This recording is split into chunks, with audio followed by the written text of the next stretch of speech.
Di tengah panasnya isu P21 yang terus membayangi proses hukum yang menjerat Roy Suryo dan rekan-rekannya, publik kembali dikejutkan dengan munculnya sejumlah tokoh yang memberikan sorotan tajam terhadap jalannya penanganan perkara ini.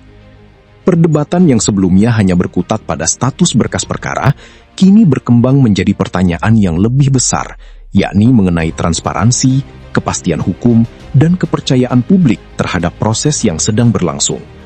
Isu ini semakin menyita perhatian karena hingga saat ini berbagai spekulasi terus bermunculan di ruang publik mengenai arah akhir dari kasus tersebut. Dalam situasi yang semakin memanas, Prof. Henry yang dikenal sebagai pakar komunikasi dan siber ikut memberikan pandangannya. Ia menilai bahwa masyarakat berhak memperoleh penjelasan yang terang mengenai tahapan proses hukum yang sedang berjalan, terutama ketika perkara tersebut telah menimbulkan perdebatan nasional.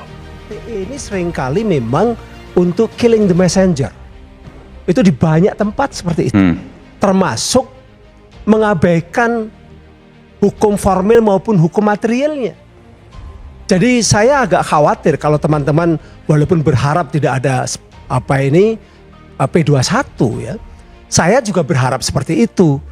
Bahkan tidak masuk akal ketika P21. Tapi hukum kita sering tidak masuk akal.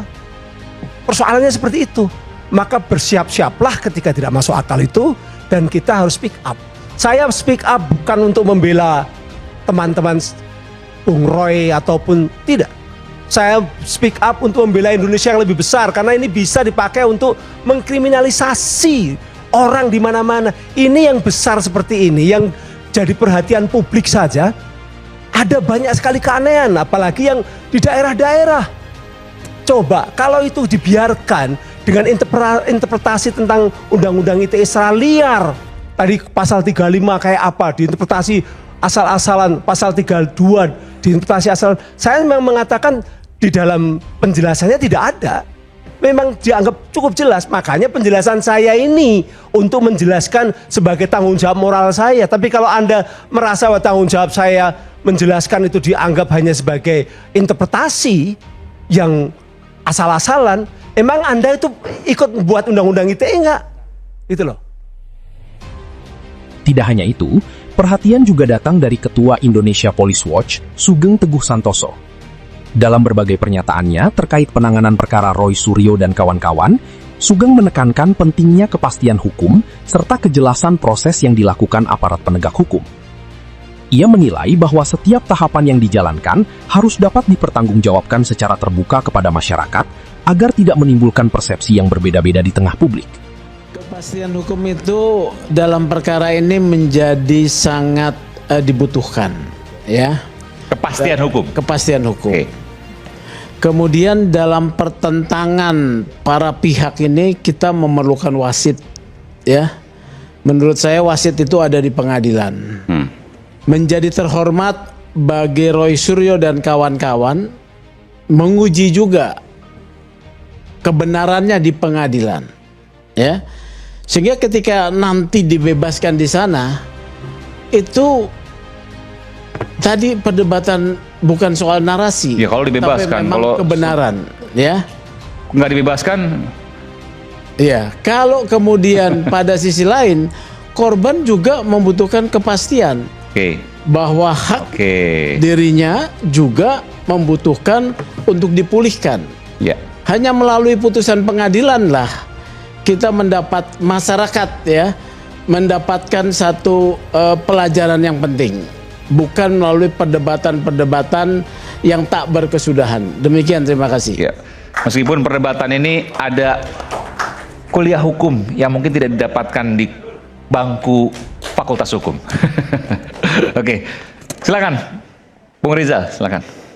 Ya, kalau dari sisi saya adalah ingin kembali fokus nanti kepada pembuktian ijazah. Tapi belum, saya belum nanya pada Anda laporan bersama Bung Rustam ya? Iya, Bung Rustam dan Pak Heru, Pak Heru Purwanto dari UI Watch 3. Coba Bung Rustam.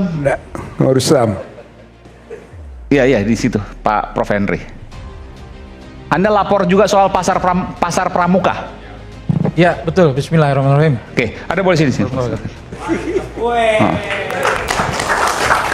Singkat ya, singkat. Ya, silakan. Jadi apa yang Anda laporkan ini? Dumas. Dumas, nah, saya bersama Kang Rizal Fadila, Bang Heru dari UI Watch melaporkan 3 nama. Yang yaitu adalah pertama Eko Sulistyo, mantan Ketua KPUD Solo. Kedua itu Pratikno. Dan ketiga itu Jokowi sendiri. Nah, Pak Iman. dan Pak Iman akan muncul. Nah, kenapa saya laporkan orang ini, Bang Iman? Karena saya menginvestigasi sendiri Oke. kawan-kawan yang terlibat ke arah sana gitu loh. Karena saya tahu Eko ini aktivis kiri, aktivis 80. Oke, apa kaitannya aktivis kiri sama ijazah? Nah, jadi gini, setelah saya telusuri, ada saksi yang menyatakan langsung kepada saya bahwa dia bersama Eko ke Pasar Pramuka untuk membuat ijazah itu. Ijazah palsu. Ijazah palsu Jokowi. Bukan hanya satu, dan bahkan Anda punya konsekuensi loh nih. iya punya, silakan. Ini saya katakan ini bukan baru. Jadi siapa yang ke sana? Ada kawan, Oh, kawan ini. mungkin nama ini belum saya sebutkan. Oke, Nanti X, Mr. X lah. Ya, ketika nanti polisi berani memanggil orang ini, baru kita akan bawa orang. Tapi Anda punya nama ini dan nama ini mengaku bahwa ia membuat ijazah Pak Jokowi palsu. Iya, bersama Eko ke Pasar Pramuka. Ketika ingin maju di Gubernur DKI. Oke. Nah, Bung Ade- satu lagi Bang. Ya, sebentar. Ini punya konsekuensi Ya. artinya begini.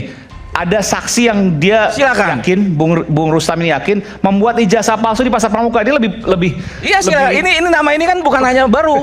Makanya saya tantang Eko tampil keluar dari persembunyiannya. Betul Bang Aib. Iya kan? Jadi kalau misalkan dikatakan bahwa ada konsekuensi, itu sudah pasti ada konsekuensi. Tetapi perlu di garis bawahi di sini. Kalau itu adalah saksi saja, bukan telapor, maka dia dilindungi undang-undang. Namanya Undang-Undang Perlindungan Saksi dan Korban. Nah, itu tidak bisa untuk dipidanakan kalau hanya statusnya Oh, saksi. nah, ini- Tapi kalau dia meningkat nanti, artinya dia ditarik sebagai seorang pelapor, maka itu lain lagi. Dan dia punya pengakuan bahwa membuat ijazah palsu di Pasar Pramuka. Bukan hanya Ya, satu. ijazah siapa Bahkan dulu? kawan-kawan Pak Jokowi disebutkan. Pak Jokowi Dodo. Hari ini itu saya ada nyatakan, konsekuensi pastinya. saya investigasi Pastinya. langsung, Bisa saya nyatakan ijazah Jokowi dibuat buat Pasar Pramuka. Karena Ini kawan-kawan bukan- Eko ini saya tahu sekali, bahkan kawan dekat Eko. Nggak, tapi ada buktinya apa? Iya, Kan itu. nggak cuma Tepat, jadi gini, ini kan buktinya banyak dari buku Bonatua, dari KIP. bukan yang bersangkutan kan menyatakan bahwa iya saya buat ijazah Pak Jokowi di Pasar Pramuka. Yang bersangkutan kan harus menunjukkan bukti. Ini dia, saya bilang dari kemarin, ijazah Jokowi ini kejahatan terstruktur. Kalau untuk membuktikan ini barangnya itu saya rasa udah dihapus. Tapi Nggak, bukan kan ini misalnya Bukan gini, misalnya gini, ada kwitansinya. oh ada itu jelas berbeda. notanya. Ini bukan jual beli, ini kejahatan. Siapa orangnya? Kan ada. Nanti misalnya gini, misalnya, Nah. oh si X yang buat, si ini yang mencetak dan seterusnya. Apakah dia punya seperti itu? Supaya juga jangan jadi fitnah. Betul. Itulah yang saya laporkan kemarin bersama Kang Rizal. Bukan apakah si X ini narsum eksklusif Anda? Gitu. Nanti- Apakah kemudian dia punya bukti-bukti itu? Nanti kita akan ketika ini benar-benar dipanggil polisi, kita akan Nggak, yang bersangkutan menyatakan punya itu. dia tidak menyatakan punya. Dia menyatakan kalau ijazah itu saya yang buat bersama Eko. Nah, kawan dekat Eko sekali, kalau Eko dengar kalimat saya ini, Isti Nugroho menyatakan kepada saya, Eko bukan otaknya Rusam, jangan kejar Eko. Kalau mau kejar otaknya Pratikno. Langsung. Nanti kita Istri kemana-mana ini Bang Isti, mohon maaf Bang Isti, hari ini saya bongkar nama Bang Isti. Oh, namanya saksinya Isti Nugroho. Isti Nugroho juga kawan dekat. Oke, ya, tapi satu begini lagi, enggak. satu lagi. Ya, jangan sampai ini kemudian jadi ajang fitnah. Ini bukan fitnah. Bukan. Oke. Bukan. Karena tadi saya tanya, ada buktinya apa? Ya. Kalau Anda katakan ada orang yang buat namanya si X, Oke. ada notanya, buatnya di sini, titiknya ini, bisa menunjukkan ini, it's okay. Tapi Oke. kalau enggak jadi fitnah. Oke, baik, terima kasih, Ya, oke. Bung Rustam. Baik, Terima kasih, Iya, baik, Bang Eman. terima kasih. Oke, sudah sana. Oke. Oke, tapi ini sebuah fatwa tapi Isti Nugroho ini baru disebutkan nih, eksklusif baru pertama kali disebutkan di sini ya. Itu saksi Anda. Nanti kapan kita undang sini juga. Paling tidak turut serta itu pasal 5556 kalau ikut serta melakukan tindak Oke. kejahatan. Nanti Paling tidak kami begitu. undang juga kalau memang ia punya Boleh. bukti di sini ya. Tapi kalau nggak punya bukti nanti ya tentu ada konsekuensi yang mungkin bisa terjadi. Tapi saya nggak bilang itu konsekuensi hukum karena saya nggak mau narasumber di sini ada proses laporan di situ. Oke, lanjut lagi sedikit. Ya, saya kira intinya adalah memang pembuktian ijazah itu asli atau palsu dulu yang primer.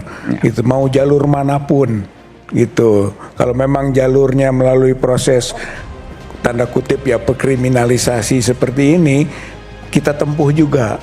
Asal terbuka nanti ujungnya pembuktian ijazah itu asli atau palsu. Karena ini bukan kepentingan pribadi, tapi ini tuntutan rakyat, tuntutan masyarakat bangsa Indonesia ini. Untuk keterbukaan. Itu kan untuk keterbukaan kuncinya itu dari manapun jalurnya.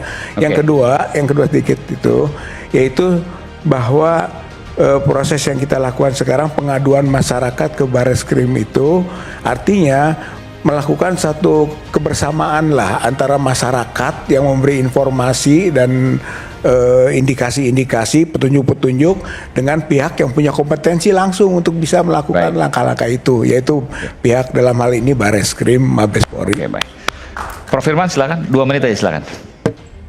Oke, hari ini kan babak baru, berkas lengkap, ijazah diuji. Jadi ada beberapa hal yang saya ingin sampaikan. Bahwa tadi rekan-rekan yang lain sudah menyampaikan dan saya sangat mengapresiasi pandangan-pandangan teman-teman semua.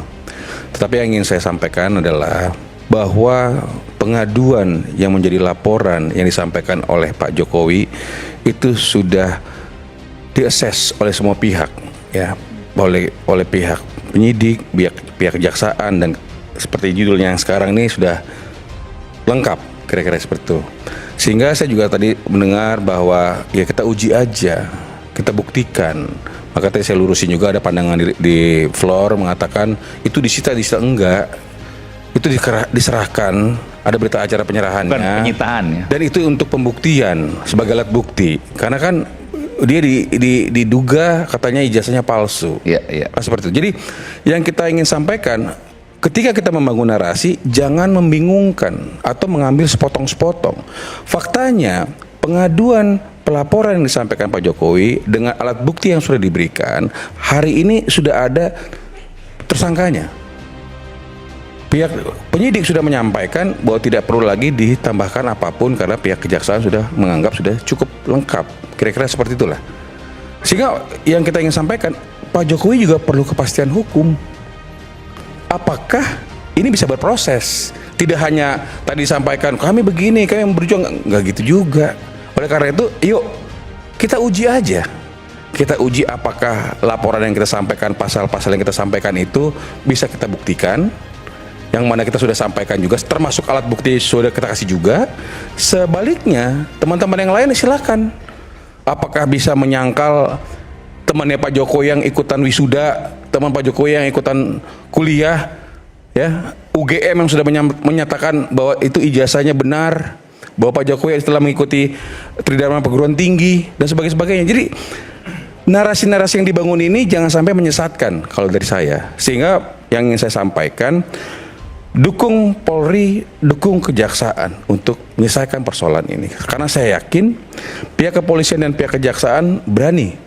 Tidak akan ada yang kebal hukum, ya, termasuk yang tersangka ini. Jadi dengan apapun narasi yang disampaikan ini tidak akan menggentarkan penyidik dan kejaksaan. Kita tunggu aja, kita ikut aja seperti yang judul episode kali ini. Kita tunggu aja nanti diuji di persidangan supaya mendapatkan kepastian hukum untuk semua pihak dan menjadi terang benderang. Saya rasa demikian. Terima kasih.